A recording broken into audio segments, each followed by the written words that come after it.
नमस्ते बच्चों, कैसे हैं आप। तो आज का जो टॉपिक हमारा रहेगा वो ग्राफ्स से रिलेटेड रहेगा। काइनेमेटिक्स में आज हम ग्राफ्स की बात करेंगे।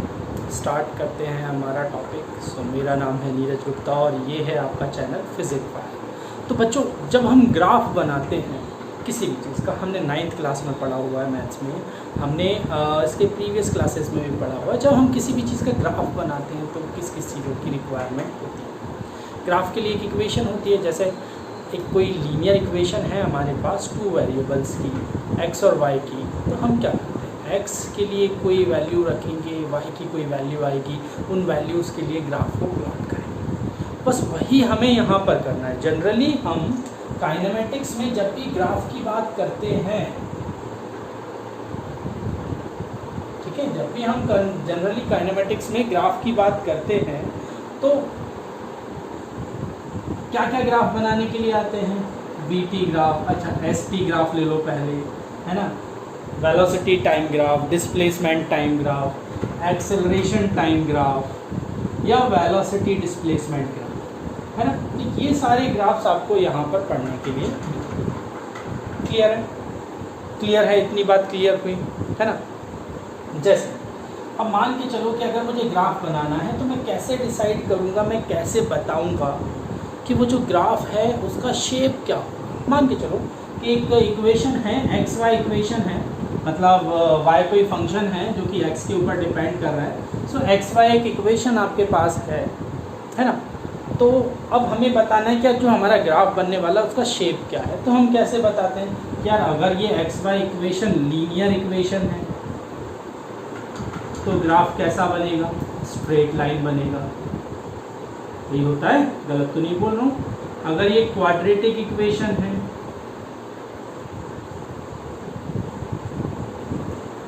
तो ये ग्राफ कैसा बनेगा, ये ग्राफ बनेगा पैराबोला। और इसी तरह से सो आगे जाता है। अच्छा, और कौन कौन से ग्राफ मिल सकते हैं हमें यहाँ पर। इन्वर्सली प्रोपोर्शन में अगर ये वेरिएबल आ जाते हैं, मैंने ऑलरेडी डिस्कशन किया हुआ है जब हमने बात किया था मैथमेटिकल टूल्स का, वहाँ पर कुछ स्टैंडर्ड ग्राफ आपको बताए थे, है ना। अभी हम काइनेमेटिक्स की ग्राफ की बात कर रहे हैं। तो अगर आपके पास लीनियर इक्वेशन आ रहा है स्ट्रेट लाइन बनेगा, क्वाड्रेटिक इक्वेशन आ रहा है तो पैराबोला बन जाएगा, है ना। तो यहाँ पर ये 2 टाइप के ग्राफ आपको मिलने वाले हैं। स्टार्ट करते हैं अब इसकी कहानी। अच्छा, एक चीज़ और देख लेते हैं फिर स्टार्ट करते हैं ग्राफ की कहानी। जैसे कि ये जो एक्स वाई इक्वेशन मैंने यहाँ पर लिखा है, मान के चलो कि मैं y फंक्शन का डिफरेंशिएशन कर रहा हूँ x के रेस्पेक्ट में। किसके रेस्पेक्ट में, x के। y मेरे पास फंक्शन था, x y एक इक्वेशन थी, y फंक्शन था, उसका डिफरेंशिएशन कर रहा हूँ x के रेस्पेक्ट में। एक नई क्वांटिटी आ रही है z। तो z क्या होगा, इस x y का स्लोप। x y इक्वेशन का स्लोप होगा, गलत तो नहीं बोल रहा हूँ। z क्या होगा, x y इक्वेशन का स्लोप। तो z is the slope of X Y, है ना।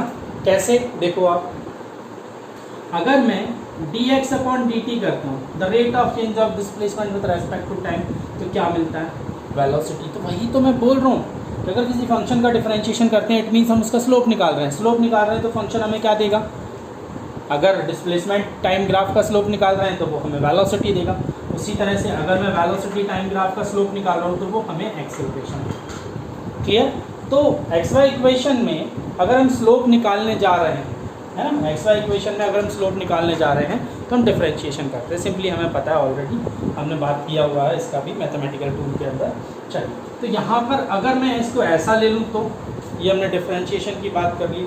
अगर मैं तुम लोगों के सामने लिखूँ कि y फंक्शन का ds के रेस्पेक्ट में पिछली बार डिफरेंशिएशन किया था, इस बार इंटीग्रेशन किया। सो नेक्स्ट जो क्वांटिटी मुझे मिलेगी वो मिलेगी dz मतलब d final z final minus z initial y dx। इसका मतलब क्या हुआ, इसका मतलब हुआ एरिया ऑफ y dx। अगर मैं उस ग्राफ का एरिया निकाल लेता हूँ, पिछली बार हमने क्या निकाला था, स्लोप एक्स वाई का, इस बार हमने एक्स वाई का क्या निकाल लिया, एरिया निकाल लिया। तो हमें क्या क्वांटिटी मिल जाएगी, जैसे कि मान के चलो कि अगर मैं वेलोसिटी टाइम के रेस्पेक्ट निकाल लूँ तो मुझे क्या मिल जाएगा, change in displacement, change in position, है ना, वहीं पर एक्सेलरेशन टाइम के रेस्पेक्ट में इंटीग्रेशन करें तो मुझे क्या मिल जाएगा, वेलोसिटी मिल जाएगा, या चेंज इन वेलोसिटी मिलता है, चेंज इन वेलोसिटी। भैया ये तो हो गई ग्राफ का एक इंट्रो, मतलब छोटा सा एक इंट्रो कि एक्स वाई इक्वेशन होती है तो स्ट्रेट लाइन ग्राफ कब होता है, पैराबोला कब होता है, और अगर हमें डिफरेंशिएशन करते हैं तो स्लोप निकालना पड़ता है या स्लोप मिलता है, इंटीग्रेशन करते हैं तो एरिया मिलता है, और एरिया पर्टिकुलर ग्राफ का क्या देगा। ये कहानी ऑलरेडी हम कर चुके हैं, फटाक से हमने रिवीजन कर लिया इसका। अब हम आते हैं अपने मुद्दे पर, ठीक है। तो हम ग्राफ की कहानी स्टार्ट करते हैं।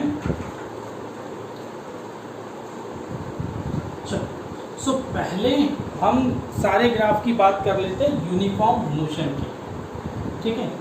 तो हम किसकी बात कर रहे हैं, यूनिफॉर्म मोशन।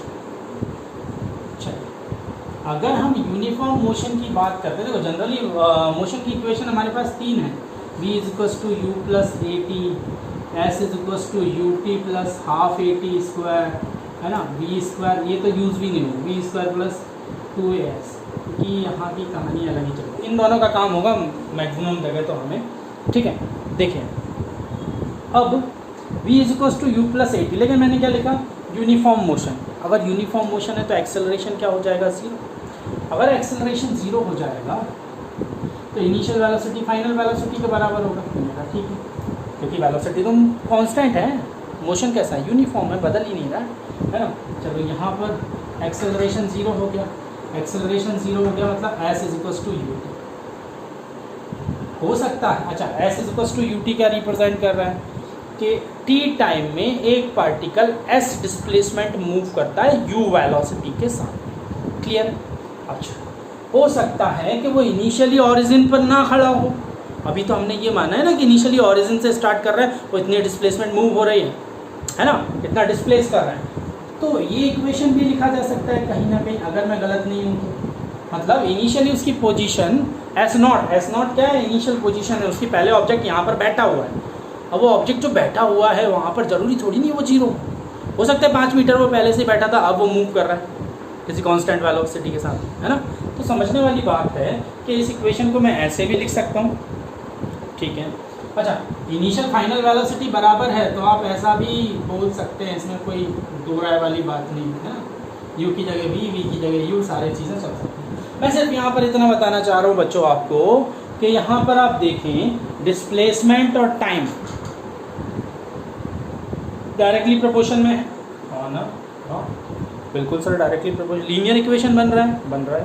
ग्राफ कैसा मिलेगा, स्ट्रेट लाइन मिलेगा।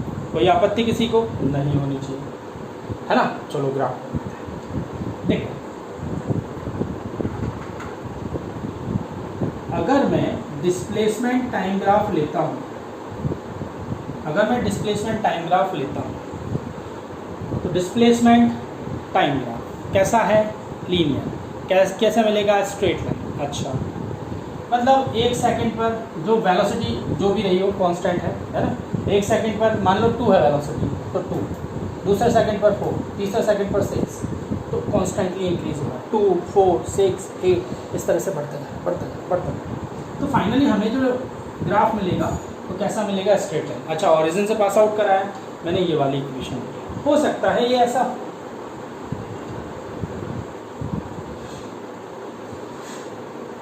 फिर भी कहानी तो वही है, यूनिफॉर्म मोशन के ही लिए ग्राफ है, बट यहाँ पर कंडीशन ये थी कि S0 से स्टार्ट कर रहा है, 0 से स्टार्ट नहीं कर रहा है। S0 कोई एक इसकी इनिशियल पोजीशन है जहाँ पर वो पहले था, ठीक है, कुछ ज़्यादा चीज़ तो बदली नहीं है। अच्छा, अगर मैं वेलोसिटी टाइम ग्राफ बनाता हूँ तो ये तो बहुत सिंपल हो जाएगा, वेलोसिटी तो कांस्टेंट है, जो भी पर्टिकुलर वेलोसिटी है टाइम एक्सिस के पैरेलल ग्राफ बन जाएगा, ठीक है, इसमें भी कोई प्रॉब्लम वाली बात नहीं है, ठीक है। अब अगर कोई हमसे बोलता है कि यार AT ग्राफ बनाओ, एक्सेलरेशन टाइम ग्राफ बनाओ, तो बड़ा इजी है। क्यों? क्योंकि एक्सेलरेशन तो 0 है, यूनिफॉर्म मोशन है, एक्सेलरेशन क्या है, 0। एक्सेलरेशन 0 है तो क्या मैं ऐसा बना सकता हूँ, मतलब टाइम एक्सिस के ऊपर ही एक्सेलरेशन को रिप्रेजेंट करो, क्योंकि एक्सेलरेशन तो 0 है। तो ये आपका डिस्प्लेसमेंट टाइम ग्राफ बन गया, वेलोसिटी टाइम ग्राफ बन गया, एक्सेलरेशन टाइम ग्राफ बन गया for uniform motion. For uniform motion. I hope कि इतनी चीज़ आपको समझ में आ गई होगी। ये लीनियर इक्वेशन यहाँ पर फॉर्म हो रही थी, यहाँ पर भी लीनियर इक्वेशन ही बन रही है। दोनों में फ़र्क क्या है, यहाँ इनिशियल डिस्प्लेसमेंट 0 है, यहाँ पर S0 है, तो वो आपके सामने दिख रहा है। ठीक है, तो हमने बात किया कि यार यूनिफॉर्म मोशन के लिए क्या कहानी बनी। ठीक, चलो इतनी बात हमें समझ में आ गई। एक आध कोई क्वेश्चन लेते हैं छोटा सा, फिर आगे बढ़ते हैं।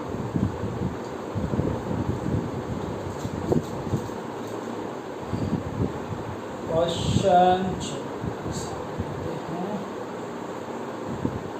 डिस्प्लेसमेंट, और ये टाइम मैंने मान लिया, इनिशियल डिस्प्लेसमेंट टाइम कर लेता हूँ, है ना। यहाँ पर ये टाइम रिप्रेजेंट कर रहा है 5 से, ये 0 से कहानी स्टार्ट हो रही है। ठीक है, ये टाइम है जो सेकंड में है, डिस्टेंस है जो मीटर में है। क्लियर है। तो यहाँ पर ये ग्राफ हमें दिया हुआ है। अच्छा, वो क्वेश्चन में हमसे पूछ क्या रहे हैं कि हमें इस ग्राफ में पार्टिकल की वेलोसिटी निकालना है और हमें बताना है कि वो वेलोसिटी यूनिफॉर्म है कि नहीं है। तो देखो, पहली चीज़ तो बड़ी सिंपल है, ग्राफ कैसा है, स्ट्रेट लाइन। अभी आपको बता रहा है, ग्राफ अगर स्ट्रेट लाइन है, ग्राफ अगर स्ट्रेट लाइन है, डिस्प्लेसमेंट टाइम ग्राफ अगर स्ट्रेट लाइन है तो क्या देगा, यूनिफॉर्म वेलोसिटी।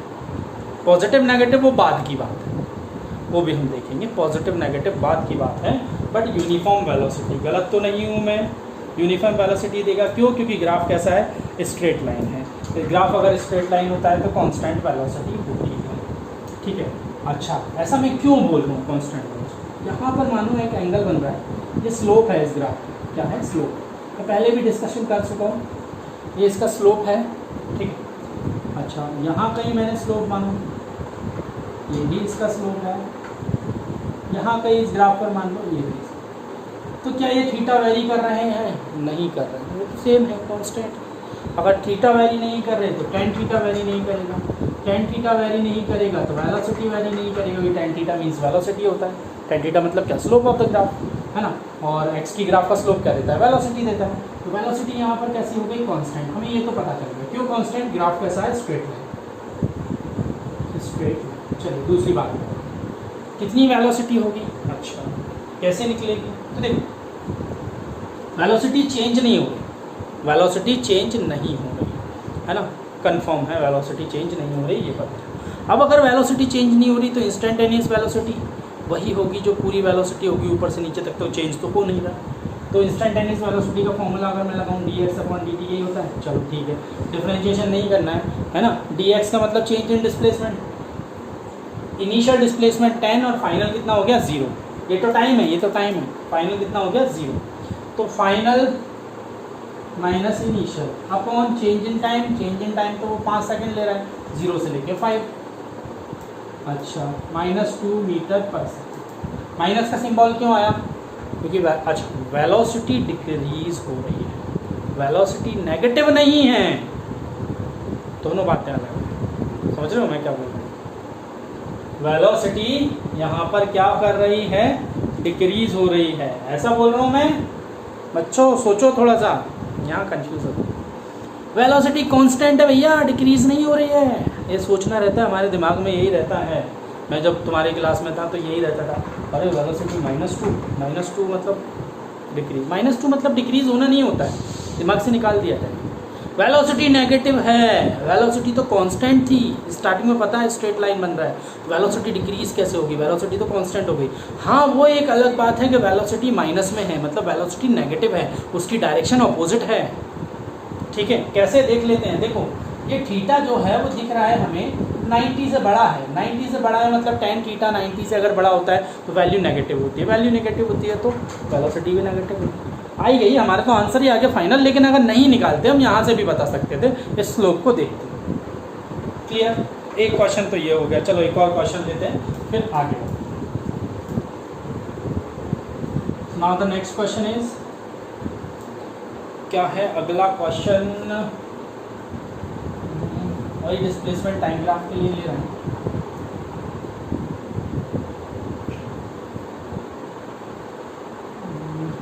ले लो कोई वैल्यू, नेगेटिव -20, ये ले लो 10। ये सेकेंड टाइम और ये वही मीटर है और बाकी पर है। अच्छा, बस ऐसा ग्राफ बना है और मैं पूछ रहा हूँ कि भैया कंक्लूज़न दो इस ग्राफ के लिए, आपकी क्या क्या राय हैं, रखिए सामने। तो पहली राय कि भैया ग्राफ स्ट्रेट लाइन है, ग्राफ कैसा है, स्ट्रेट लाइन, तो जो वेलोसिटी होगी वो कांस्टेंट होगी। नेगेटिव पॉजिटिव बात की बात, वो कांस्टेंट है। वेलोसिटी कैसी होगी, कांस्टेंट। चलो हमें ये तो पता चल गया कि वेलोसिटी कांस्टेंट है। अब देख लेते हैं वेलोसिटी कैसी होगी, पॉजिटिव होगी। सर आपने पॉजिटिव कैसे लिखा, देखो स्लोप ये रहा, theta is less than 90, theta is less than 90, तो वेलोसिटी कैसी हो गई, पॉजिटिव हो गई। अच्छा, वेलोसिटी की वैल्यू निकाल सकता हूँ क्या मैं, बिल्कुल निकाल सकता हूँ। क्या कि v is equals to D X upon D T, last वाले क्वेश्चन जैसा। फाइनल डिस्प्लेसमेंट अगेन 0 हो रहा है, माइनस इनिशियल डिस्प्लेसमेंट 20, टाइम कितना लिया 10 सेकेंड, सो 2 metre per second. Velocity positive भी आ गई, ऊपर भी हमने देख ही लिया था। अच्छा, एक और इम्पॉर्टेंट चीज़ कि टाइम 0 पर डिस्प्लेसमेंट -20 है ना, और टाइम 10 पर डिस्प्लेसमेंट 0 होगा, मतलब नेगेटिव से स्टार्ट कर रहा है। ऑरिजिन हमने आगे लिया है और उसको हम पीछे से एज्यूम कर रहे हैं। तो भैया ये कंक्लूजन हो सकता है इस ग्राफ के लिए, और कुछ दे सकते हैं कंक्लूजन, बस इतना ही दे सकते हैं, हम बोल सकते हैं और क्या करें सिंपल से ग्राफ। आते हैं नेक्स्ट पॉइंट। चलिए, so now next point is, अभी तो ये यूनिफॉर्म मोशन के लिए लिया था, अब हम एक्सेलरेटेड मोशन के लिए है ना, एक्सेलरेटेड मोशन के लिए यहाँ पर एक्सेलरेशन 0 था, यूनिफॉर्म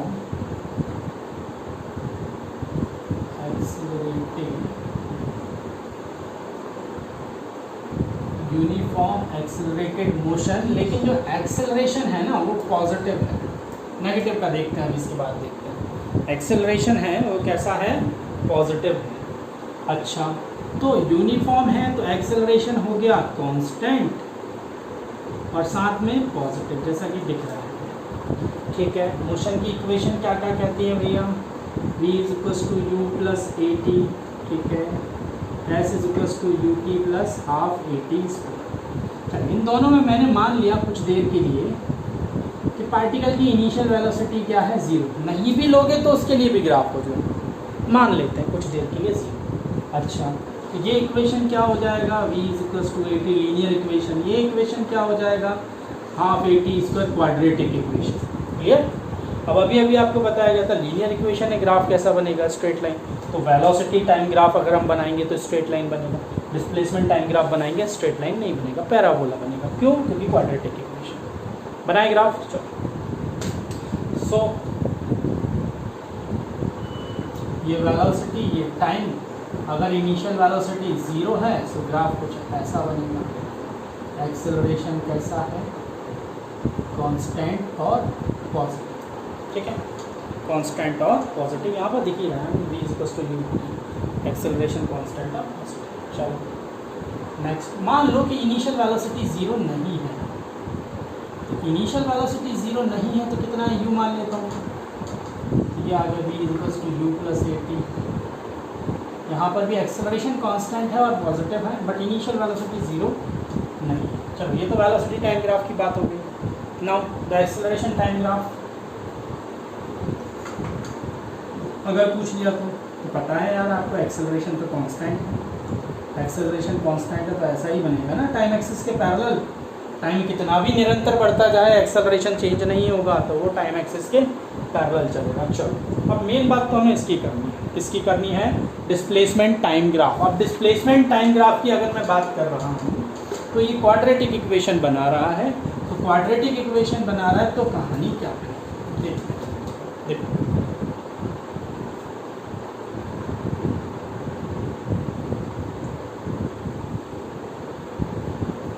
ऐसी कहानी।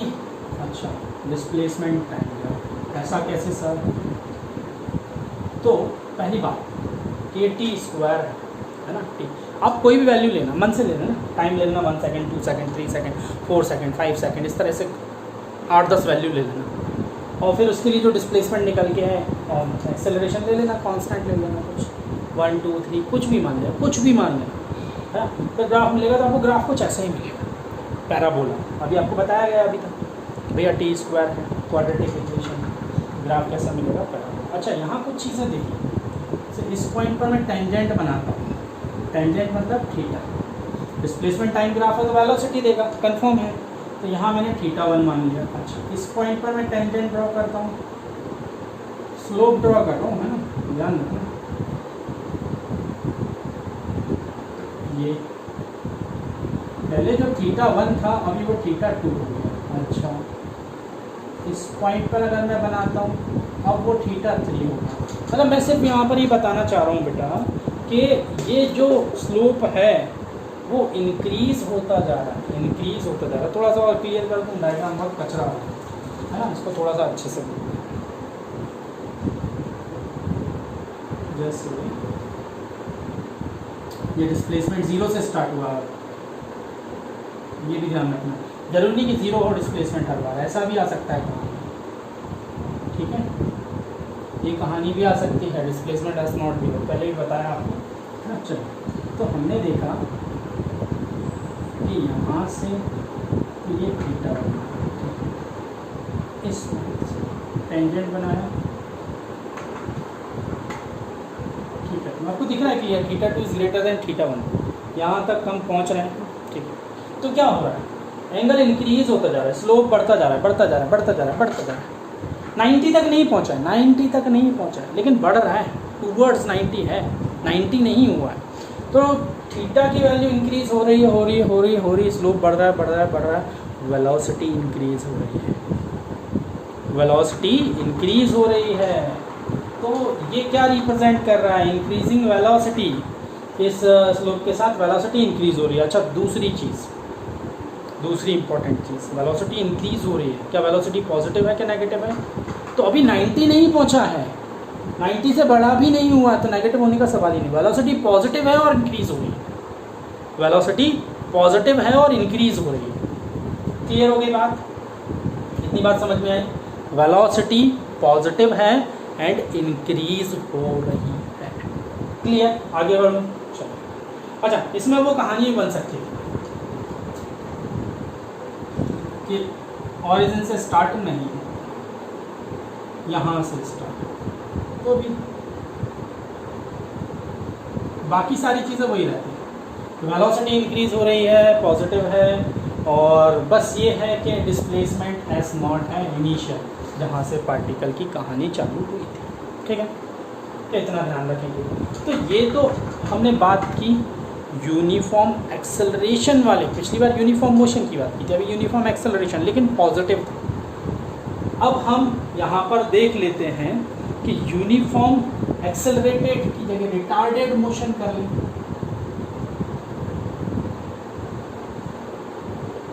ठीक है, यूनिफॉर्म रिटार्डेड मोशन मतलब जो एक्सेलरेशन है वो नेगेटिव एक्सेलरेशन हो गया, रिटार्डेड मोशन हो गया। तो कहानी में क्या क्या बदलाव होंगे, है ना। मैं डायरेक्ट ग्राफ पर आऊँ,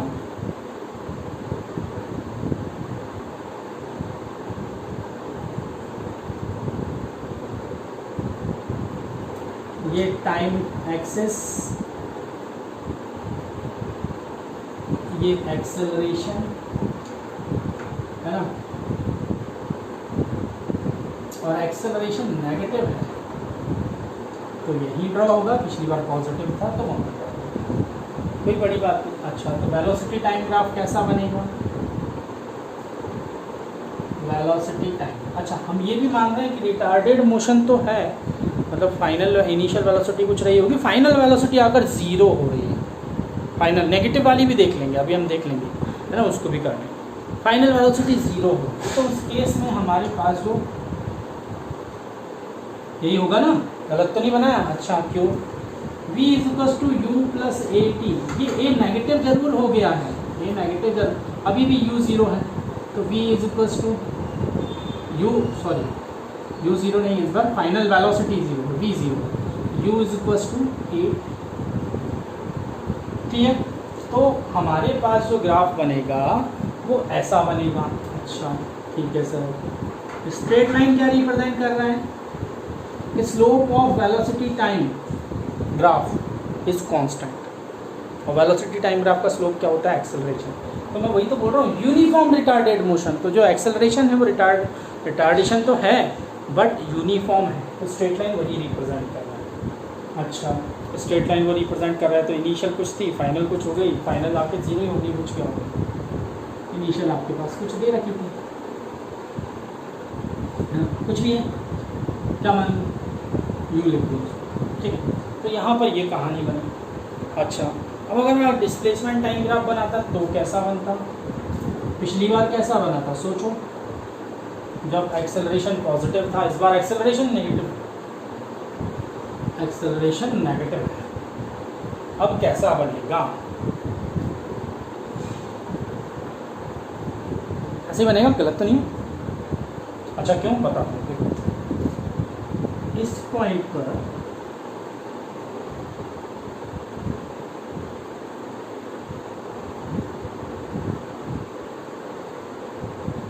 ये थीटा 1, इस पॉइंट ये थीटा 2, इस पॉइंट पर ये थीटा 3, है ना? गलत तो नहीं हूँ ना मैं, सही जा रहा हूँ? अच्छा, अब इसका मतलब समझो, यहाँ पर स्ट्रेट लाइन बन रहा है ना, मतलब किसी भी इस कर्व के किसी भी पॉइंट पर मैंने एक स्ट्रेट लाइन बनाया और मैंने थीटा को देखा, थीटा 1 लेस देन 90 था, वेलोसिटी पॉजिटिव है, वेलोसिटी पॉजिटिव है, ठीक है, वेलोसिटी पॉजिटिव है, बट आप देख रहे हो कि ये थीटा डिक्रीज हो रहा है, डिक्रीज हो रहा है, वेलोसिटी डिक्रीज हो रही है। पिछली बार आपने देखा था, पिछली बार वेलोसिटी कांस्टेंट थी, इस बार वेलोसिटी डिक्रीज हो रही है, पिछली बार की बात कर रहा हूँ, है ना? इस बार वेलोसिटी डिक्रीज हो रही है पॉजिटिव, मना नहीं कर रहा हूँ, क्योंकि 90 से छोटा एंगल है, बट पॉजिटिव होने के साथ साथ डिक्रीज हो रही है, जीरो की तरफ अग्रसर है, और फाइनली जाकर वो इस पॉइंट पर जीरो भी हो गई, कि थीटा जीरो हो गया, theta zero, tan theta zero. तो डिस्प्लेसमेंट टाइम ग्राफ वेलोसिटी देता है, तो वेलोसिटी इस पॉइंट पर जाकर क्या हो गई? जीरो। तो वही तो मैं बोल रहा हूँ, वेलोसिटी यहाँ जाकर जीरो हो रही है, ये रहा वो पॉइंट, यहाँ पर टाइम टी था, इतना टाइम, यहाँ पर टाइम टी माना है, इतना टाइम को मैंने, ये वो टाइम है जहाँ पर जाकर वेलोसिटी। तो यहाँ पर हम फाइनली क्या बोलेंगे बच्चों, कि वेलोसिटी डिक्रीज तो हो रही है, लेकिन वेलोसिटी पॉजिटिव है, नेगेटिव नहीं आई है, नेगेटिव नहीं आएगा। अभी देखते हैं वेलोसिटी का नेगेटिव वाला कंडीशन भी देखते हैं, है ना। अब नेक्स्ट पॉइंट ले रहा हूँ, मतलब ये बी वाला पॉइंट नहीं था, ये सी वाला पॉइंट था, अब डी वाले पॉइंट पर आ रहे हैं हम। तो अब हम देख रहे हैं, मान लो कि एक पत्थर को आपने ऊपर फेंका, क्या होगा? रिटार्डेशन। कैसा रिटार्डेशन? Uniform retardation. गलत तो नहीं हूँ मैं? एक पत्थर को ऊपर फेंका, पत्थर की वेलोसिटी डिक्रीज हो रही है, मैक्सिमम हाइट पर जाकर वो पत्थर रुक जाएगा, लेकिन एक्सेलरेशन ड्यू टू ग्रेविटी तो कांस्टेंट ही रहेगा, 9.8, जो कि यहाँ लग रहा था वही वहाँ लग रहा है, सब जगह वही लग रहा है। हम 2-4 हज़ार किलोमीटर ऊपर की बात थोड़ी नहीं कर रहे हैं, ज़्यादा से ज़्यादा 100-200 मीटर ऊपर की बात कर रहे हैं, ये भी बहुत हो गया, 10-15-20 मीटर ऊपर की बात कर रहे हैं, है ना। एक पत्थर फेंका हमने, तो वहाँ पर जी वैरी नहीं करेगा, जी कांस्टेंट होगा, तो जी रहेगा तो रिटार्डेशन, बट कांस्टेंट रहेगा। चलो ठीक है। अब मतलब मैं अगर ये बोलता हूँ, वो पार्टिकल ऊपर पहुँच गया, ऊपर पहुँचने के बाद अब क्या होगा? नीचे गिरेगा। अब वेलोसिटी इंक्रीज हो रहा है, तो एक्सेलरेट कर रहा है पार्टिकल, एक्सेलरेट कर रहा है। सर अरे रिटार्डेशन थोड़ी नहीं होगा, रिटार्डेशन होता है तो वेलोसिटी डिक्रीज होती है ना, यहाँ तो वेलोसिटी इंक्रीज हो रही है, तो सर जी तो हमेशा माइनस में होता है। तो मैंने कब बोला कि माइनस का साइन रिटार्डेशन के लिए?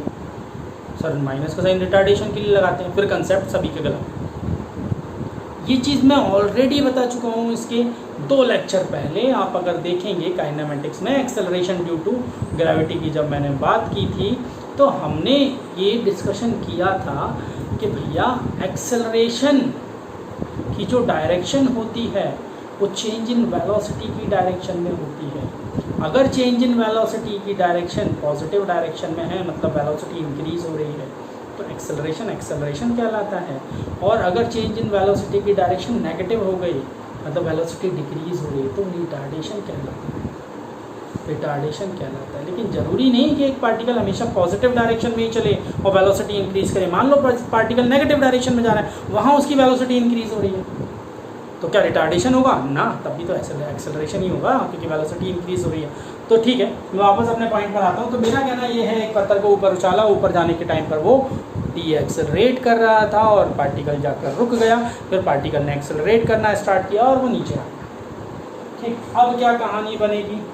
ग्राफ पर आए कि एक्सेलरेशन टाइम ग्राफ क्या बनेगा बच्चों? एक्सेलरेशन टाइम ग्राफ क्या बनेगा? सो एक्सेलरेशन टाइम ग्राफ बनेगा टाइम एक्सिस के पैरेलल। जी कांस्टेंट है बट माइनस में है, क्यों?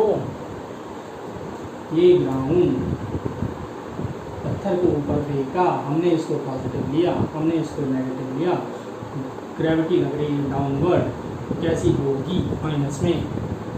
ठीक है, गलत तो नहीं बनाया मैंने?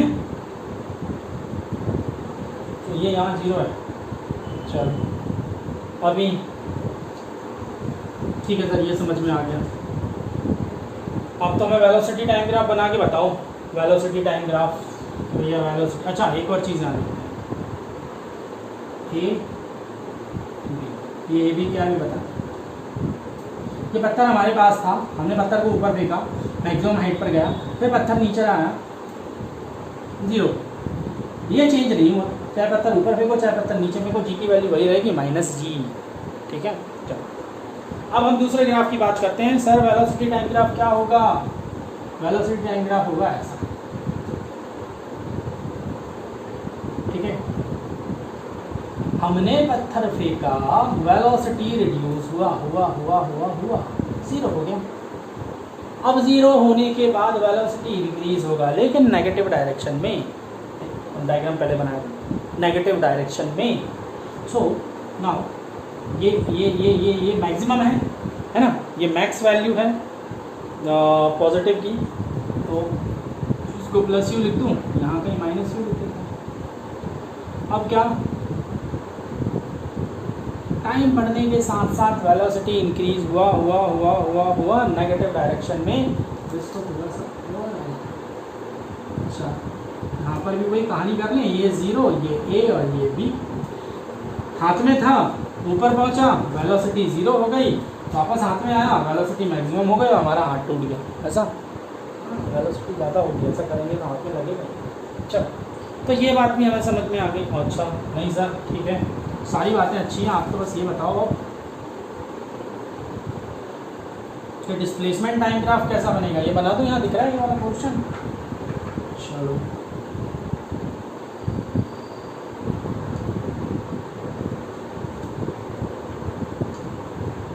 ये डिस्प्लेसमेंट टाइम ग्राफ, अरे बनाया नहीं, बनाया है। चलो क्या कहानी थी?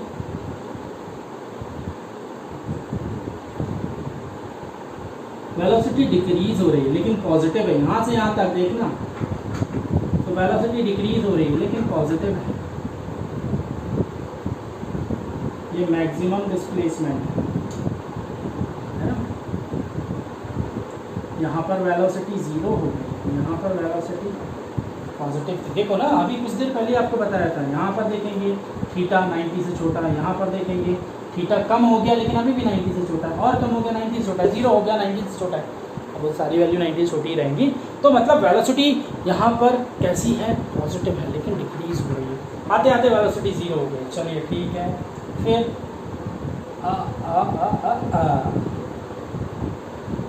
ए वाला पॉइंट है और ये बी वाला पॉइंट है। नाउ यहाँ वेलोसिटी थीटा से छोटी, 90 से छोटी है, पॉजिटिव रहेगी, बट जैसे जैसे आगे बढ़ते जाएंगे हम, ये थीटा छोटा होता जाएगा, थीटा 1, थीटा 2।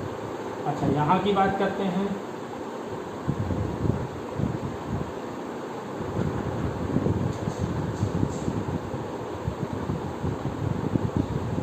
ये थीटा 90 से बड़ा था, गलत तो नहीं हूँ, थीटा 3 90 से बड़ा है, 90 से बड़ा है, इसका मतलब क्या? वेलोसिटी माइनस में। अच्छा फिर एक और चीज़ देखो, अभी भी 90 से बड़ा है, लेकिन इसके रेस्पेक्ट में छोटा हुआ, एंगल छोटा हुआ। अब थोड़ा लॉजिक समझना, है ना। 90 के ऊपर जो tan की नेगेटिव वैल्यू होती है उनके साथ होता क्या है,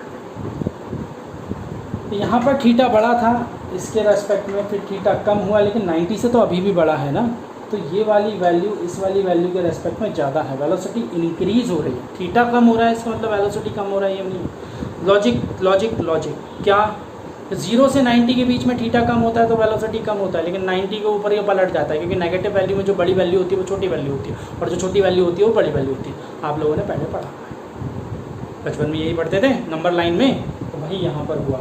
वेलोसिटी डिक्रीज हो रही है, हो रही है, हो रही है, हो रही है, 0 इंक्रीज हो रही है, हो रही है, हो रही है, हो रही है, मैक्सिमम हो रही है। ठीक है, यहाँ velocity positive positive positive positive, negative negative negative negative, सारा डायरेक्शन का खेल है।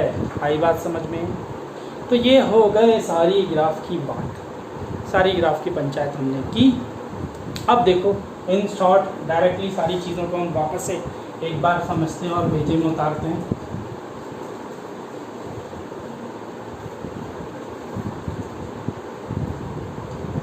तो बच्चों पहले मैं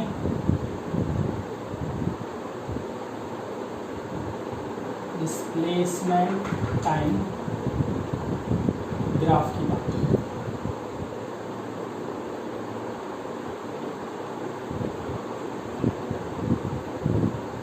ग्राफ 1, ग्राफ 2, ग्राफ 3, ग्राफ 4, इसको थोड़ा आगे बढ़ा दूँ, ग्राफ 5। कौन सा ग्राफ क्या रिप्रेजेंट कर रहा है यहीं पर हम देखना। अच्छा, डिस्प्लेसमेंट टाइम ग्राफ है ये, तो directly to slope, displacement time graph का स्लोप ऐसे लिखते ना, ds/dt। गलत तो नहीं लिखा मैंने? अच्छा देखो, अब इसके लिए थीटा क्या होगा, ग्राफ 1 के लिए थीटा क्या होगा, 0। अच्छा, ग्राफ 1 के लिए थीटा 0 होगा तो tan 0 की वैल्यू 0, वेलोसिटी क्या हो जाएगी 0। वेलोसिटी 0 मतलब पार्टिकल रेस्ट में, रुका खड़ा है। ठीक है, तो अगर कहीं st ग्राफ ऐसा टाइम एक्सिस के पैरेलल है, पार्टिकल रुका, काम कर रहा है। इसकी बात करते हैं सेकंड वाले ग्राफ की। सेकंड वाले ग्राफ में हमने देखा हर जगह थीटा कांस्टेंट है, थीटा कांस्टेंट है, स्ट्रेट लाइन है, थीटा कांस्टेंट है। थीटा कांस्टेंट है मतलब वेलोसिटी कांस्टेंट है, वेलोसिटी कांस्टेंट है तो वेलोसिटी कांस्टेंट है, और क्या। डिस्प्लेसमेंट टाइम ग्राफ हमने निकाला, वेलोसिटी कांस्टेंट है, तो हम कैसा ग्राफ बनाएंगे, अलग अलग बनाऊँ, यहाँ पर रेस्ट पे है, यहाँ पर वेलोसिटी कांस्टेंट और पॉजिटिव है, ये ध्यान रखना है। चलो कांस्टेंट है और पॉजिटिव। चलो तीसरा ग्राफ लेते हैं, तीसरा ग्राफ लेते हैं।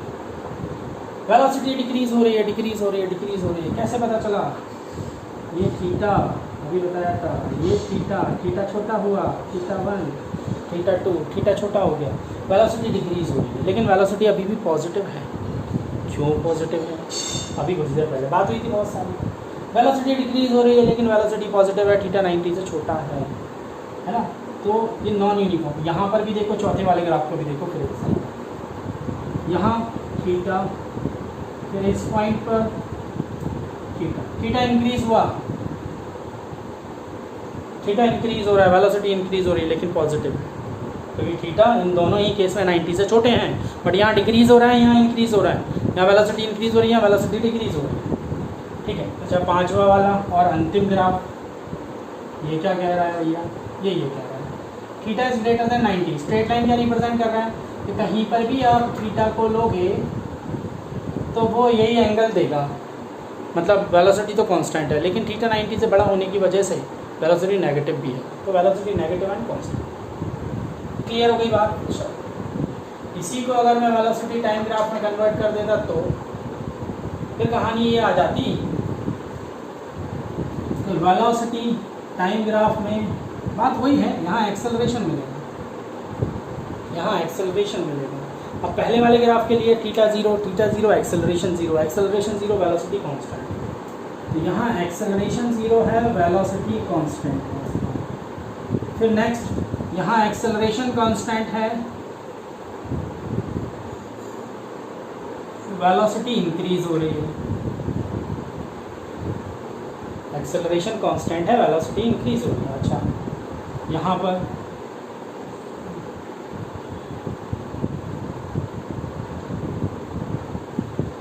थीटा डिक्रीज हो रहा है, हाँ सॉरी, थीटा इंक्रीज हो रहा है, डिक्रीज हो रहा है, डिक्रीज हो रहा है, ठीक है।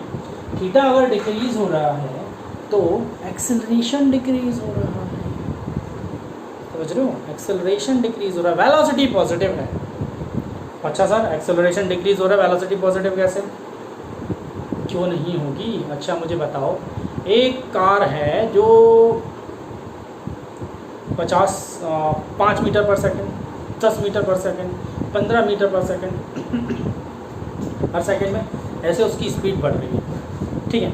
अब ऐसे स्पीड बढ़ने के साथ साथ मान के चलो कि वही जो कार थी अब वो ऐसे स्पीड बढ़ा रही है 15 मीटर पर सेकंड पर, 17 मीटर पर सेकंड, 19 मीटर पर सेकंड, 21 मीटर पर सेकंड। तो पहले जो एक्सेलरेशन जिस रेट से तो जो रेट पर था अब वो डिक्रीज हो गया, वेलोसिटी तो अभी पॉजिटिव है क्योंकि वेलोसिटी इंक्रीज हो रही है। तो लॉजिक लगाए रखना, समझाए रखना दिमाग को अपने।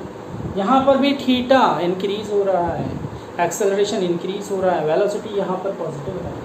अच्छा, यहाँ थीटा नेगेटिव हो गया, मतलब थीटा नेगेटिव नहीं हुआ, थीटा 90 से बड़ा हो गया, tan थीटा की वैल्यू नेगेटिव हो गई, एक्सेलरेशन नेगेटिव हो गई, मतलब ये रिटार्डेशन हो गया। यहाँ पर वेलोसिटी 0 0 0 हो जाएगी। ऑलरेडी हमने पिछली बार ही बात कर दिया था, ये सिर्फ एक शॉर्ट डायग्राम मैंने बता दिया, इसको याद रखोगे आप तो सारी कहानी आपको याद रहेगी लंबे समय तक, ठीक है। तो ये कुछ ग्राफ्स की हमने बात की। अच्छा, अब कुछ ऐसे ग्राफ्स होते हैं जिनकी पॉसिबिलिटी नहीं होती है, वो ग्राफ देख के हम समझ सकते हैं कि भैया ऐसा हो सकता है कि नहीं हो सकता है। मान के चलो डिस्टेंस टाइम ग्राफ में, वेलोसिटी टाइम ग्राफ में, एक्सेलरेशन टाइम ग्राफ में अगर कुछ ऐसा आ जाता है, मतलब सेम टाइम पर, टाइम कंज्यूम ही नहीं हो रहा है, उसी टाइम पर उसकी वेलोसिटी इनफाइनाइट तक पहुंच गई, डिस्प्लेसमेंट इनफाइनाइट तक पहुंच गई, एक्सेलरेशन इनफाइनाइट तक पहुंच गया, क्या पॉसिबिलिटी है? नहीं, ठीक है। और क्या हो सकता है? नेक्स्ट, ये सभी के लिए फिर वही होगा। अच्छा, इसको देखो तो जरा, एक कॉमन टाइम पर दो वेलोसिटी गेन कर रहा है वो पार्टिकल, एक ही समय पर एक पार्टिकल की दो वेलोसिटी कैसे पॉसिबल है?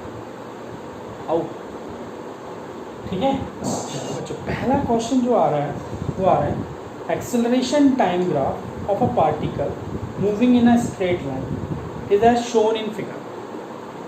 Velocity of a particle at time 0 is 2 metre per second. Time 0 पर वेलोसिटी कितना आपको दिया हुआ है?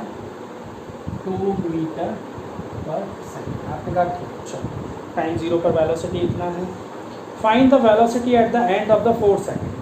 4th सेकेंड के एंड पर वेलोसिटी आपको निकालना है। ग्राफ आपके पास ये है, हाथ में आपको दिख भी रहा है क्वेश्चन, ये 4, ये 2, ये 4, ये टाइम और ये velocity, sorry acceleration time graph, ठीक है। आपको क्या निकालना है? 4th सेकंड पर वेलोसिटी निकालना है, find the velocity at the end of 4th second. अच्छा, एक्सेलरेशन टाइम ग्राफ है, वेलोसिटी निकालना है, क्या करें? At the end of the 4th second पर आपको वेलोसिटी निकालना है। तो डिस्कशन ये हुआ है भैया हमारा कि अगर एक्सेलरेशन टाइम ग्राफ दिया है, वेलोसिटी निकलवा रहे हैं, एरिया निकाल लो। वेलोसिटी टाइम ग्राफ दिया है और डिस्प्लेसमेंट निकाल रहे हैं, एरिया निकाल लो। तो हम एरिया निकालने में गलत तो नहीं हुआ है? एरिया ऑफ दिस ग्राफ निकाल सकते हैं, ठीक है। अच्छा, आपने एरिया लगाया तो चेंज इन वेलोसिटी निकलता है, वेलोसिटी नहीं निकलता, ध्यान रखिए। एरिया ऑफ 80 ग्राफ, बस ये ध्यान रखना है थोड़ा सा। यहाँ अगर वेलोसिटी लिख दिया ना तो आप गलत हो, 80 ग्राफ, ठीक है। चलिए नेक्स्ट, फिर क्या? चेंज इन वेलोसिटी में final velocity minus initial velocity, area of 1/2 base into height. अब एक चीज़ ध्यान रखो कि इनिशियल टाइम पर वेलोसिटी कुछ थी, ज़ीरो नहीं थी। इनिशियल टाइम पर वेलोसिटी कुछ थी, मैंने क्वेश्चन में दिया हूँ, मैं नहीं बोल रहा हूँ, ठीक है। तो इनिशियल टाइम पर वेलोसिटी अगर कुछ थी, कितनी थी वो, ये रख दी इनिशियल वेलोसिटी, तो फाइनल वेलोसिटी 10 मीटर। कैसा क्वेश्चन था, सड़ा सा क्वेश्चन। आए नेक्स्ट क्वेश्चन पे, चलो आई होप कि ये नोट डाउन किया होगा। चलिए नेक्स्ट क्वेश्चन पे हम आते हैं। सो अगला क्वेश्चन बच्चों हमसे बोल रहा है कि a particle is projected upward with a velocity 40 metre per second. 40 metre per second से एक पार्टिकल को अपवर्ड डायरेक्शन में थ्रो कर दिया। Particle is projected upwards with velocity 40 metre per second, taking the value of g 10 metre per second square. 10 metre per second square, ठीक है। And upward direction as positive, upward direction positive लेना है जो हर बार हम लेते हैं, और डाउनवर्ड डायरेक्शन नेगेटिव लेना है, ठीक है। Plot AT, VT, ST graph of the particle from the starting point till it further strikes the ground, है ना। जब ये पत्थर वापस लौट के ग्राउंड पे आ जाएगा तो आपको बताना है कि क्या क्या AT, VT और ST ग्राफ बनेंगे। देखो पहले AT ग्राफ बना लेते, बड़ा सिंपल सा है। ये एक्सेलरेशन, ये टाइम, इसको थोड़ा सा नीचे बढ़ाओ, यहाँ लिखो -g, g की वैल्यू 10 लिख सकते हो, और ये AT ग्राफ आपके पास होगा। क्यों हो गया, चाहे पत्थर ऊपर पे को चाहे नीचे पे को, अभी डिस्कशन हुआ है। कैसा रहेगा एक्सेलरेशन, नेगेटिव रहेगा, ठीक है।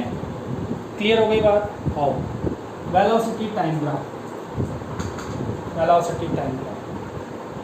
अब आप देखो, पहले सोचो कि आपने एक पत्थर को यहाँ से फेंका, ऊपर गया, उसकी फाइनल वेलोसिटी 0 हो गई, इनिशियल 40 थी, कितने टाइम में ऐसा हुआ होगा।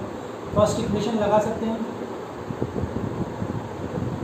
इनिशियल वेलोसिटी 40 माइनस 10 t, मतलब 4 सेकेंड में जाकर वो रुक गया होगा, मैक्सिमम हाइट पर पहुंच गया होगा 4 सेकेंड में।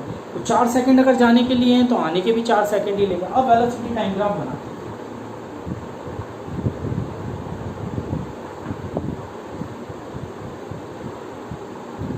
यहाँ पर वेलोसिटी थी 40 मीटर पर सेकेंड, 4 सेकेंड के बाद जाकर उसकी वेलोसिटी कितनी हो गई, 0।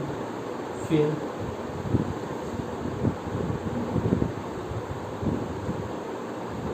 आठ सेकेंड के बाद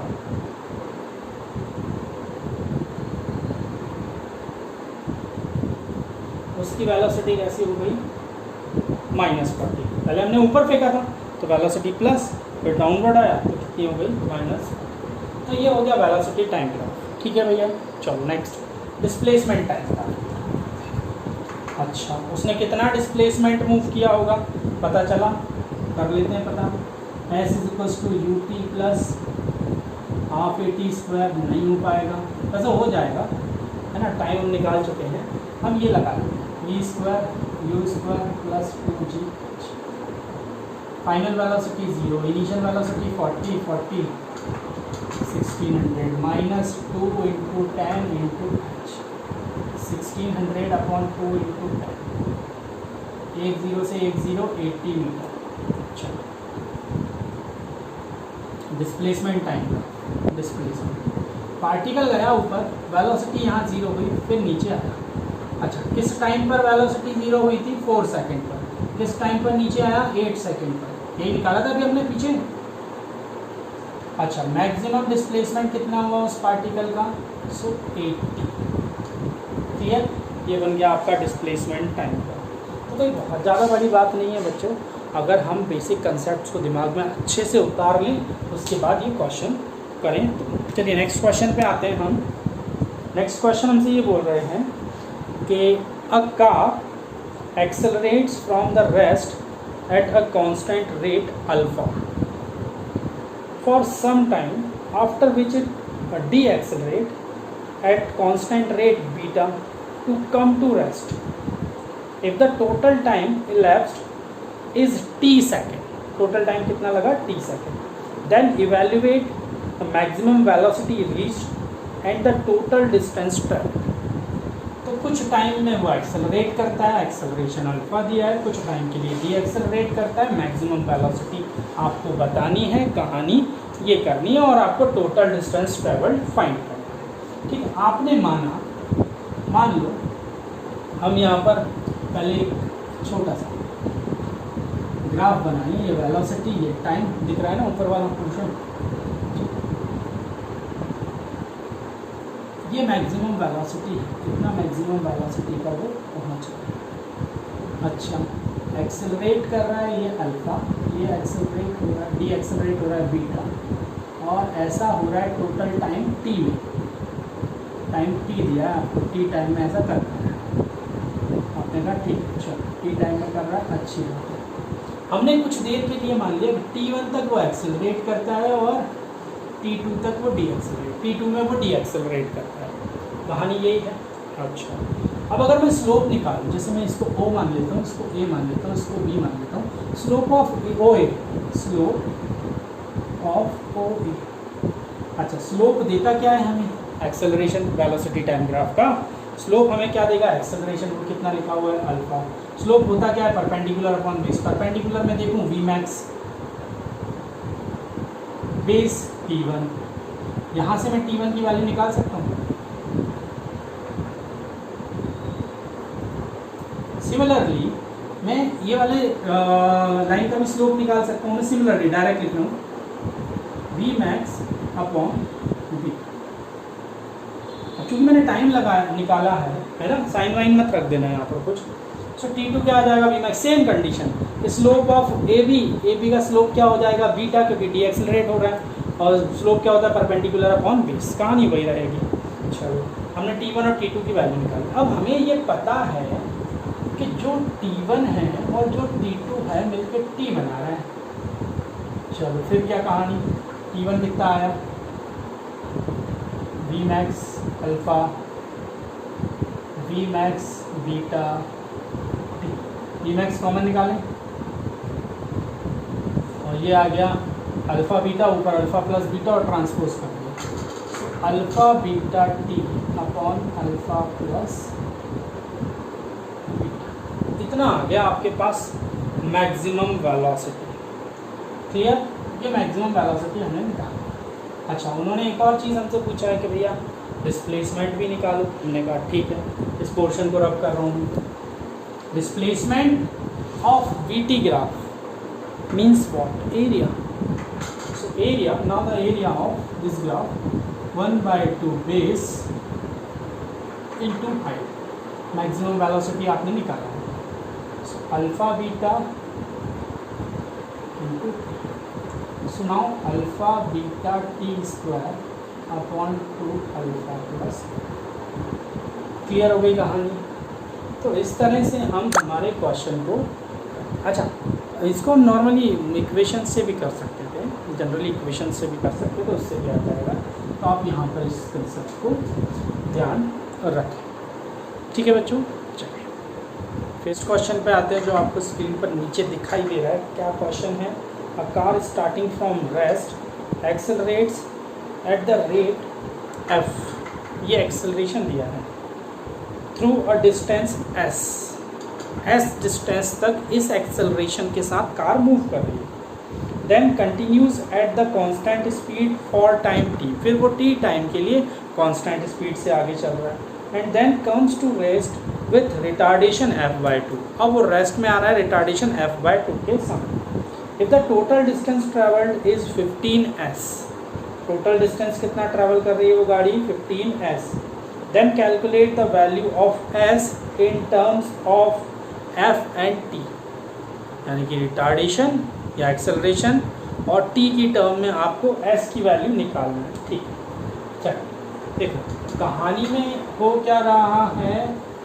पहले हम वेलोसिटी टाइम ग्राफ एक बनाते हैं। पहले क्या कर रहा है, वो गाड़ी एक्सेलरेट कर रहा है f एक्सेलरेशन के साथ s डिस्टेंस तक। हमने वेलोसिटी टाइम ग्राफ लिया है, तो हमने ये एक्सेलरेशन ले लिया उसका, ये उसका f एक्सेलरेशन है। अच्छा, कितने टाइम के लिए, तो मुझे नहीं पता था, मैं कुछ देर के लिए मान लेता हूँ t1, ठीक है। ये एक्सेलरेशन हो गया उसका f, जहाँ पर उसकी वेलोसिटी हो गई मैक्सिमम, ठीक है, अच्छी बात है। अब वो कांस्टेंट वेलोसिटी के साथ मूव कर रहा है। अच्छा, यहाँ टाइम दिया है, कितने टाइम में आप देख सकते हो, t टाइम तक मूव कर रहा है वो कांस्टेंट वेलोसिटी, है ना, t टाइम तक। तो ये वाला टाइम हमने मान लिया t, ठीक है। अब रिटार्डेशन हो रहा है कितना, f/, ये वाला टाइम t, ये वाला टाइम हमने मान लिया t2, कुछ देर के लिए, कि t2 टाइम तक रिटार्डेशन करता है वो पार्टी का, ठीक है। तो हमारे पास 3 ग्राफ स्लॉट दिखाई दे रहे हैं, ये फर्स्ट वाला, ये सेकंड वाला और ये थर्ड वाला। t टाइम तक मूव कर रहा है इसी स्पीड से, ये एक्सेलरेट कर रहा है, डी एक्सेलरेट कर रहा है। कहानी ये, अच्छा ये टाइम t1 और t2 नहीं थे, हमने माने, मतलब फाइनल इक्वेशन में नहीं होंगे। उन्होंने बोला भी है कि हमें s की इक्वेशन बनाना है, हमें s की इक्वेशन देना है। चलो ठीक है। वेलोसिटी टाइम ग्राफ में अगर हम स्लोप लेते हैं तो उसका स्लोप हमें क्या देगा, वेलोसिटी टाइम ग्राफ का स्लोप हमें क्या देता है, तो वेलोसिटी टाइम ग्राफ का स्लोप हमें देता है एक्सेलरेशन। तो जनरली अगर मैं वेलोसिटी टाइम ग्राफ का स्लोप लेता हूँ, so acceleration is equals to slope perpendicular upon base, अभी प्रीवियस क्वेश्चन में हमने किया था। देन हमारे पास यहाँ से b की वैल्यू क्या आ गई, ft1, क्लियर हो गई। हमें मैक्सिमम वेलोसिटी मिल गया कितना, ft1। चलो हम डिस्टेंस निकाल लें। डिस्टेंस अगर मैं निकालूँ तो डिस्टेंस कैसे निकाल सकता हूँ, वेलोसिटी टाइम ग्राफ से अगर मुझे डिस्टेंस या डिस्प्लेसमेंट निकालना है, मैं एरिया निकालूंगा, सिर्फ फर्स्ट वाले का एरिया देना, फर्स्ट वाले, मैं अभी फर्स्ट वाले की बात करूँ, फर्स्ट वाले का एरिया कितना आएगा, तो s, ये उन्होंने बताया ना, s डिस्टेंस तक मूव करता है, area 1/2 base into height, 1/2 base into height, so 1/2 base into height, height है ये और बेस है t1। इतनी बात क्लियर हो रही है बच्चों। ये ग्राफ में थोड़ा सा अलग कर तो ये पहले वाले ब्लॉक, पहले वाले सेक्शन के लिए हमने वेलोसिटी निकाल लिया, हमने डिस्प्लेसमेंट निकाल लिया, ठीक है। अब 1/2 बेस इंटू हाइट, मैं अगर गलत नहीं हूँ तो यही कहानी बन रही है, ठीक है।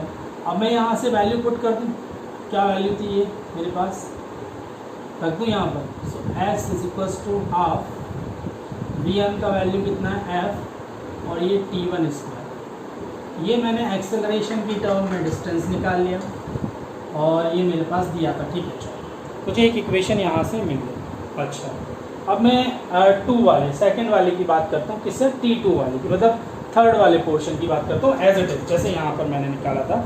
अगर मैं थर्ड वाले का स्लोप निकालने जाऊँगा तो मुझे क्या मिलेगा, -f/2, टाइम कितना है वहाँ के लिए, t2, clear, as it is. ये फर्स्ट वाले के लिए था, वेलोसिटी मैक्सिमम, इसका acceleration time t1, velocity maximum, change in velocity negative, retardation हो रहा है -f/2 और t2। चलिए यहाँ से इतनी कहानी मैंने कर ली।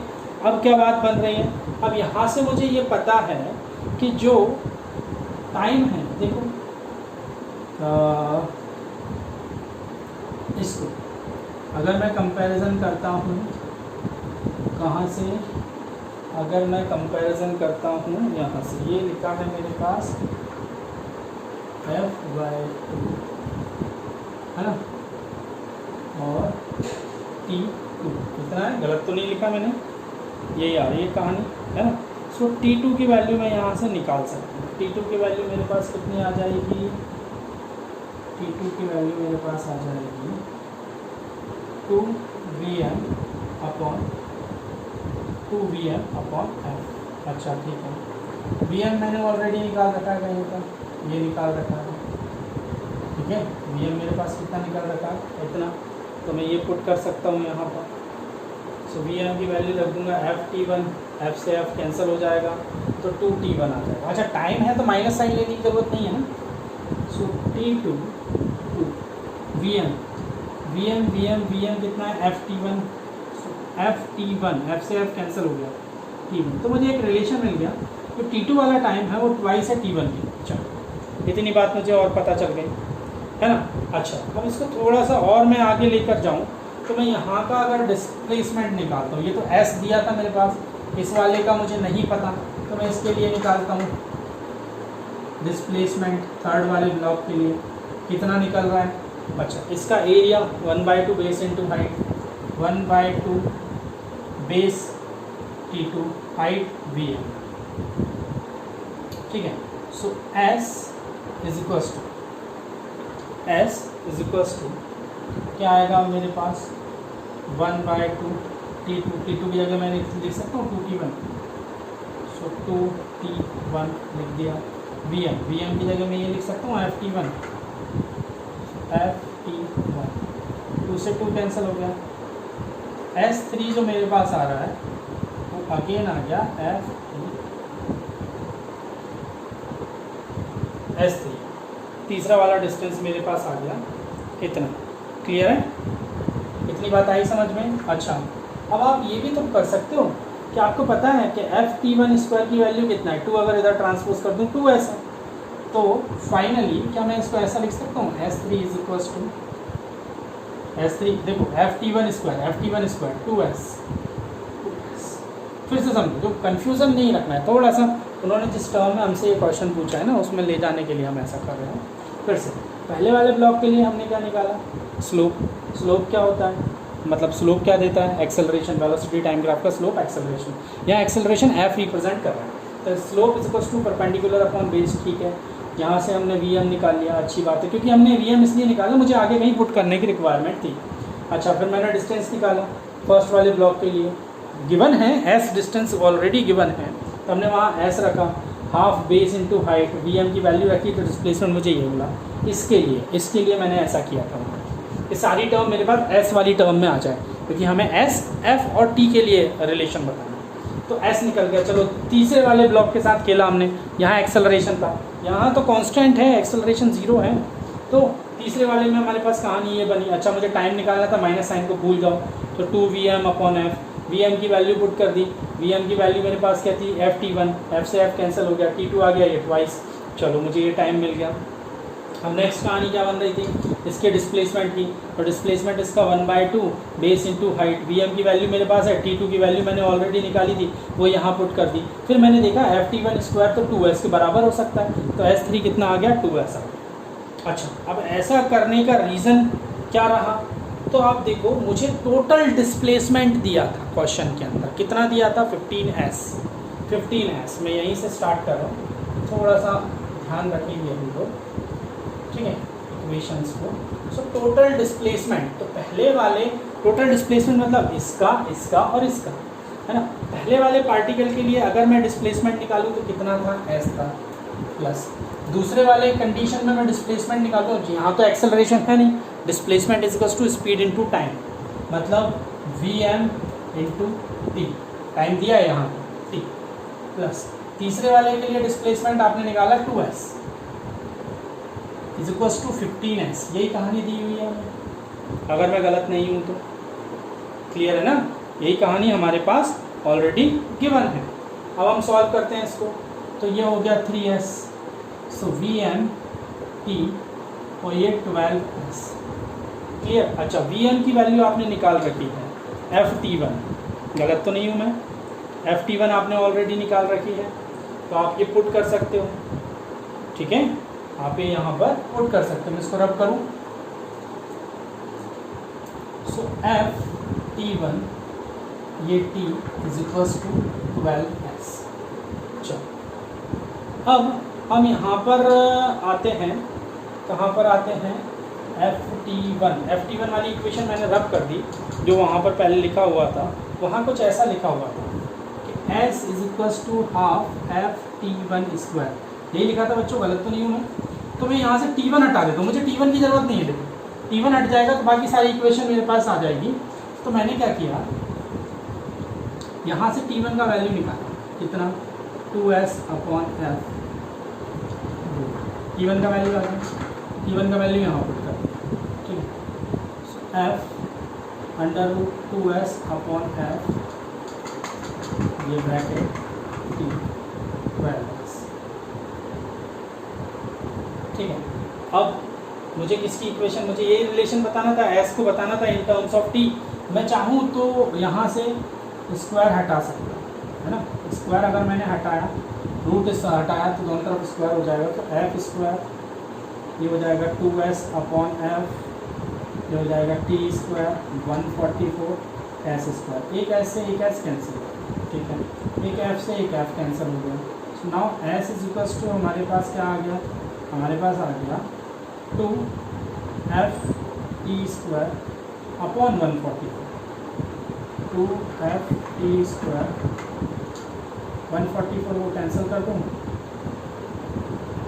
s is equals to f t square upon, now the relation of s, f and t as displacement, f acceleration और t time, तो आपके पास ये कुछ रिलेशन ऐसा निकल के आएगा। तो क्वेश्चन देखो, क्वेश्चन कुछ भी पूछ सकते हैं, वो आपको इधर उधर पुट करवा के कुछ भी निकलवा सकते हैं, ये तो हमें देखना पड़ेगा कि हम उस क्वेश्चन में करना क्या चाह रहे हैं, ठीक है। चलिए, सो हम नेक्स्ट क्वेश्चन पे आते हैं। सो क्या है हमारा अगला क्वेश्चन, ठीक है, हम नेक्स्ट क्वेश्चन, अगला क्वेश्चन जो हमारा है वो आपको दिख रहा है ऑन स्क्रीन कि a rocket is fired upward vertically with a net acceleration, ऊपर जा रहा है rocket, acceleration due to gravity नीचे भी तो लग रहा है कुछ, तो नेट एक्सेलरेशन दे दिया, अपवर्ड ही है, और कितना है वो net acceleration 4 metre per second square. So net acceleration 4 metre per second square upward, upward मतलब पॉजिटिव डायरेक्शन में हमें नेट एक्सेलरेशन दिया, एंड इनिशियल वेलोसिटी 0, u हमारे पास है 0, हमने काटे।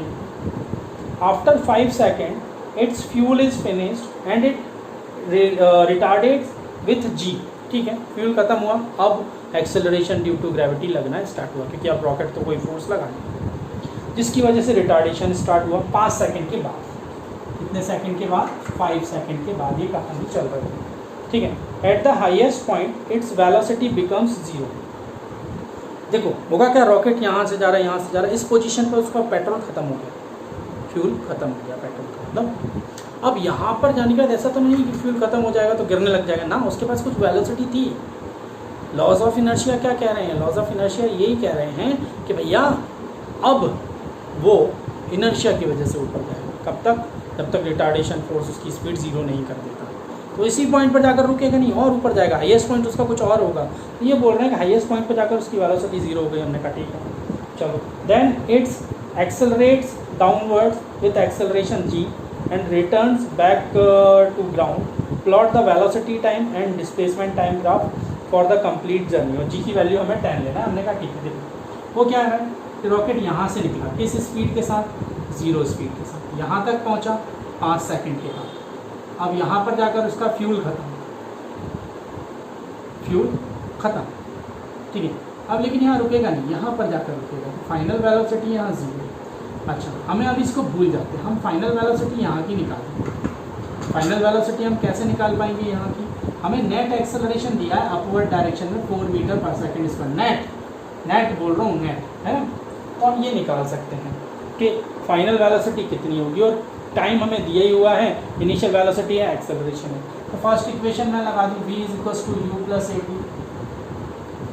फाइनल वेलोसिटी इनिशियल 0 थी, एक्सेलरेशन 4 था, टाइम हमें 5 लग रहा है, final velocity 20 metre per second, ये हमारे पास फाइनल वेलोसिटी आ गया, ठीक है बच्चों।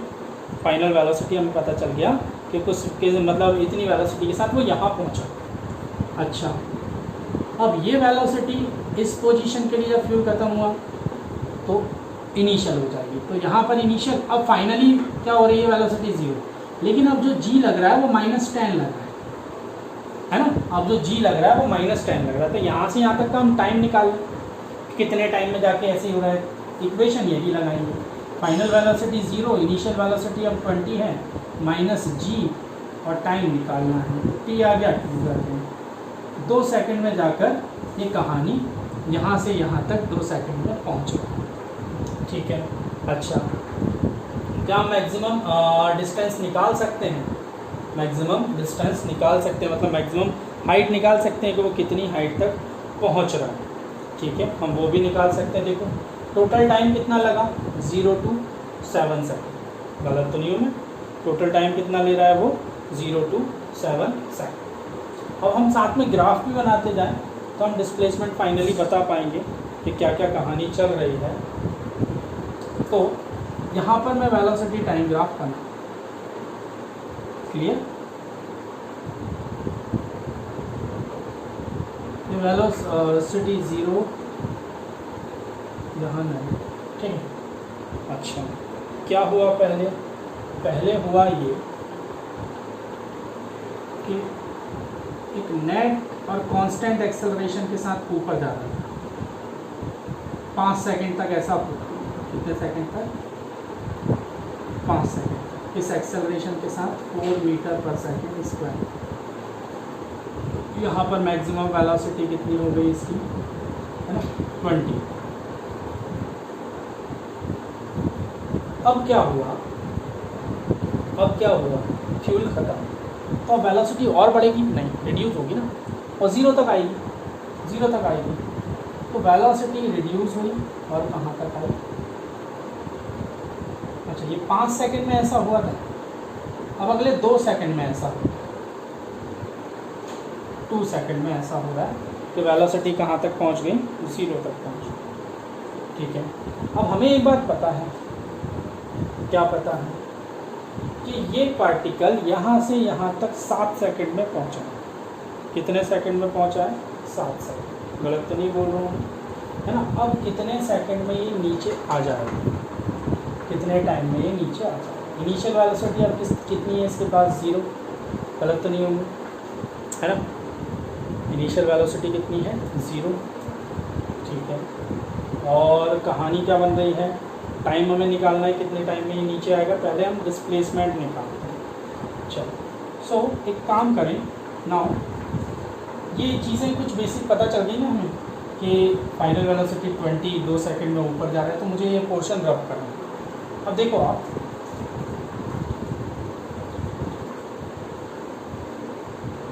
यहाँ पर डिस्प्लेसमेंट टाइम ग्राफ में बना रहा है, वो क्या रहा है बच्चों कि पहले जब वो पार्टिकल ऊपर की तरफ जा रहा था, स्टार्टिंग के 5 सेकंड ध्यान रखो, तो वह एक्सेलरेट कर रहा था, मतलब वेलोसिटी इंक्रीज हो गई। डिस्प्लेसमेंट टाइम ग्राफ में इंक्रीज वेलोसिटी को ऐसे ही रिप्रेजेंट किया जाता है। यहाँ तक ऐसा हुआ 5 सेकंड, ठीक है। यहाँ तक वेलोसिटी इंक्रीज हुआ, हमने कहा ठीक है। और यहाँ पर डिस्प्लेसमेंट, है ना, कुछ हुआ होगा, अभी हम वो डिस्प्लेसमेंट भी निकाल देते हैं कि यहाँ तक का डिस्प्लेसमेंट कितना निकला और कैसे निकला, ठीक है। अब ये क्या हुआ कि वो कांस्टेंट एक्सेलरेशन के साथ नीचे गिरने लगा, कांस्टेंट एक्सेलरेशन के साथ और ऊपर जाने लगा रिटार्डेशन के साथ, एक टॉप मोस्ट हाइट पर जहाँ पर वेलोसिटी 0 होगा। तो यहाँ के बाद मेरे हिसाब से शायद ऐसा कुछ बनेगा, है ना, क्योंकि एक्सेलरेशन अब कैसा हो गया है? कांस्टेंट है जी की वजह से। फिर इस पॉइंट से आके अब वो नीचे गिरेगा, है ना, तो नीचे गिरेगा। तो हमें बस वही बताना है कि ऐसा कैसे, कहाँ पर जाकर कितने टाइम में, है ना, जब गिरेगा। तो यहाँ तक कितने टाइम में पहुँचा था? 7 सेकंड। ये कहानी तो हमने कर ली, है ना। अच्छा, ये डिस्टेंस हम निकालें, तो ये डिस्टेंस हम निकाल सकते थे इनिशियली पोजीशन पर कि s is equals to initial velocity 0 half, ये कितना था? 4t स्क्वायर टाइम 5 सेकंड का स्क्वायर, 25 2 ज़ा 50। तो जब वो यहाँ पहुँचा होगा तो 50 मीटर का डिस्प्लेसमेंट, 50 मीटर हाइट पर पहुँच गया जहाँ पर उसका फ्यूल ख़त्म हो। क्लियर? इतनी बात समझ में आई? अच्छा, अब हमें देखना है कि यहाँ पर कितने टाइम में वो पहुँचा, ठीक है। कितने टाइम में नहीं, सॉरी, टाइम तो हम निकाल चुके हैं, कितना डिस्प्लेसमेंट और उसने मूव किया जहाँ पर जाकर वो रुक गया, ठीक है। अब थर्ड इक्वेशन लगाओ, v square is equals to u square plus 2gh। Final velocity 0 हो रही है, हमने कहा ठीक है। इनिशियल इसके लिए 20 है, हमने कहा वो भी ठीक है। एक्सेलरेशन 10 है, h हम निकाल सकते हैं, सो 20h इज इक्वल्स टू 400, तो h is equals to 20 metre. मतलब फाइनली ये 70 मीटर की हाइट पर है, तो 20 मीटर कांस्टेंट एक्सेलरेशन के साथ गया, है ना, 20 मीटर कांस्टेंट एक्सेलरेशन के साथ गया, ये 7। अच्छा, अब वो नीचे कितने टाइम में गिरेगा हम बात कर रहे हैं, ये बात, नीचे वो कितने टाइम में गिरेगा हम बात कर रहे हैं, ये हमें पता चल गया कि वो 70 मीटर की हाइट है, मैक्सिमम हाइट, ठीक है, मैक्सिमम। यहाँ से तो पता चली गया होगा कितने टाइम में नीचे आने वाला है। इनिशियल वेलोसिटी 0, टाइम हमें निकालना है, हाइट हमारे पास है 70, तो कौन सी इक्वेशन रख दें, फर्स्ट सेकंड, हाइट है 70, ut इनिशियल 0 है, तो हाफ, ठीक है। डिस्प्लेसमेंट पत्थर ऊपर फेंका है, गलत तो नहीं हूँ मैं, सॉरी ऊपर से नीचे आ रहा है, तो ये -70 होगा, माइनस सिंबल नहीं लगा मैं, माइनस माइनस कैंसिल हो जाएगा, तो ये 10 और ये t², ठीक है, ये 5 t², 5 1 जा 5 4। अगर ये 16 होता तो 4 आ जाता है स्क्वायर रूट, और अगर ये 9 होता तो 3 आ जाता है। 16 के ज़्यादा क्लोज है, मतलब 3 के ज़्यादा क्लोज नहीं है, तो 3.7 के आसपास की कोई वैल्यू आनी चाहिए, है ना। मैं अप्रॉक्स लिख रहा हूँ, आप लोग 3.7 सेकंड। तो हमें पता चला कि ऊपर से नीचे कितने में 3.7 सेकंड लेगा, मतलब ये वाला फाइनल टाइम क्या होगा, 7 + 3.7, तो 10.7 सेकंड में वो नीचे आएगा, 10.7 सेकंड में वो नीचे आएगा। अब वेलोसिटी टाइम ग्राफ में हम क्या ओवर कर दें, तो जब वो 10.7 सेकंड में नीचे आएगा, कितना आएगा, 10.7। आई होप कि दोनों ग्राफ समझ में आ गए होंगे, कैसे कैसे हमने बनाए और कैसे इसको निकाला। बाकी सारी कहानी तो देखो हम ऑलरेडी ग्राफ जो हमने समझा था स्टार्टिंग में आज के लेक्चर में, वहाँ पर डिस्कस किया था, बस उसको यहाँ पर कैलकुलेशन के अकॉर्डिंग उतार दिया है कि कौन कौन सी वैल्यू आई और कैसे कैसे हमने उस वैल्यू को डिज़ाइन किया है। चलो फिर आज का लेक्चर हम यहीं पर ओवर करते हैं, मिलते हैं अपने नेक्स्ट लेक्चर में। अच्छा, नेक्स्ट लेक्चर से हम कहानी स्टार्ट करने वाले हैं रिलेटिव मोशन का, तो थोड़ा सा वहाँ पर ध्यान दें। रिलेटिव मोशन मतलब वैसे तो देखो बहुत ज़्यादा टफ नहीं है, सिर्फ और सिर्फ समझने का फ़र्क है ना। तो बहुत अच्छे से हम उसको डील करेंगे, सारी चीज़ें बिल्कुल समझ में आएंगी और बहुत डिटेल में समझ में आएंगी। तब तक के लिए have a nice day and thank you.